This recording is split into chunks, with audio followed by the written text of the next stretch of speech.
Your thinking, master your mindset with Nate Schooler and Kim Adele. Hey. How you doing? I'm doing well, my lovely. How are you doing? I'm cooling down now. The brain is better.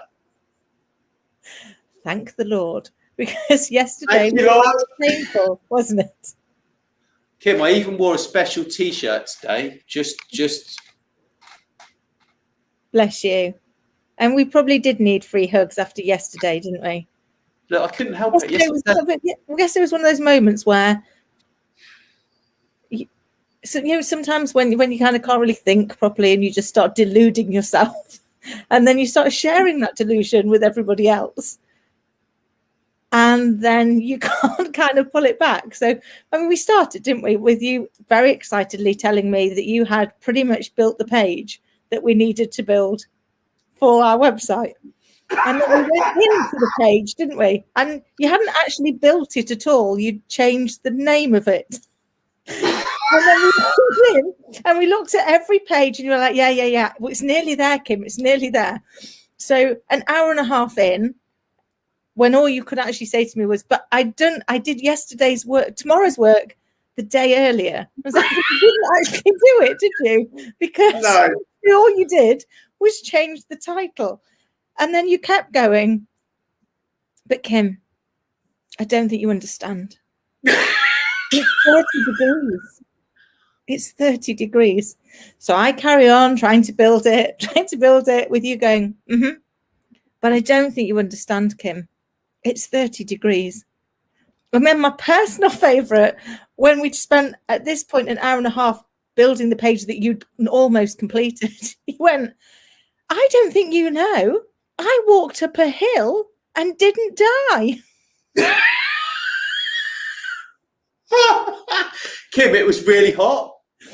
I know, love, it was 30 degrees. At one point, it was 33. And last night, when you rang me up to tell me even more about your busy day, it was still 27. Can I tell you what the problem was, though? Please. The problem was acclimatization, yeah? And this new widget, it's Windows. I blame Windows. Don't start me off. No, I blame you. I blame you. I don't blame Windows. I mean, we're not creating a blame culture, but right now I blame you. What? Actually, you just couldn't get out of the fact that it was so hot. Could you? I know. And I accept the free hug. I accept the free hug.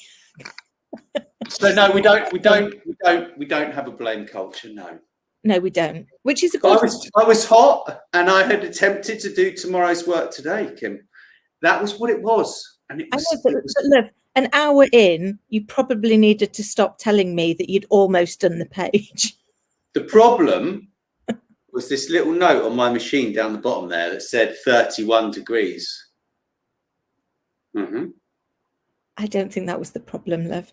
I think the problem is you just didn't learn. At no point, despite me taking the mickey out of you all day, including on the podcast, did you actually stop telling me what the weather was? I actually don't know how warm it is now. Good. I think that's a good thing. But I think the lesson here is sometimes we have to just acknowledge that it's not a good day for us. We're not going to be able to add huge amounts of value to our business. And we probably should just go and have a cold shower or a swim. A nap. Because otherwise I've got to go and walk up the hill. Again, you can start off with a swim. I know, Dirk. I don't know what to say, Dirk. I really don't know what to say. If we can't do a free hug. What? And if we can't laugh about it, we would fall out, wouldn't we? And it just reminded us, which is why we come on, because people asked us to share this story of how you write a website with somebody in the background going, but Kim, it's 30 degrees. It's 30 degrees. But I did a lot of work the day before. You did, my love. You did. You did a lot of work the day before. I think that's probably what frazzled your brain. And it needed to, I think it did nap yesterday. I just don't think it took the rest of you with it. Thanks, Kim. It's just very kind. But it made me think, while I was walking up that hill, how can people actually function in that heat? Like, it's really hard. Like, I don't.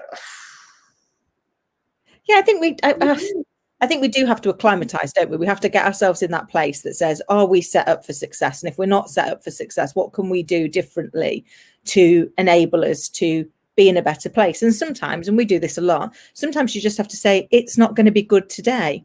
And you've got to take that step back, haven't you, and say, actually, rather than push ourselves, rather than keep going and assume that actually we can muddle our way through, sometimes you just have to say, actually, I need to take a break. I need to go and do that self-care. And we chatted about this yesterday, didn't we? We talked about self-care quite a lot. And for the first time in 5 weeks, I actually went and got my trapped nerves spotted. So maybe that was what was, pushing me to not have, the best sense of humor yesterday. Yeah, maybe it was that. Maybe it was the fact that I was actually sitting doing a website, which I don't like doing. I don't really enjoy, with my partner in crime basically being no help whatsoever. Well, look, I know I behaved like a child, but it was quite fun.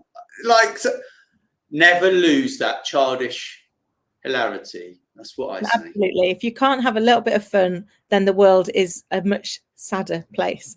So we hope that you might have enjoyed our 5-minute reflection on what not to do when your partner's brain is overheated, and how to take the feedback nicely. Until next time, it's always a joy, Nat. Bye-bye for now. Thanks for listening to Master Mindset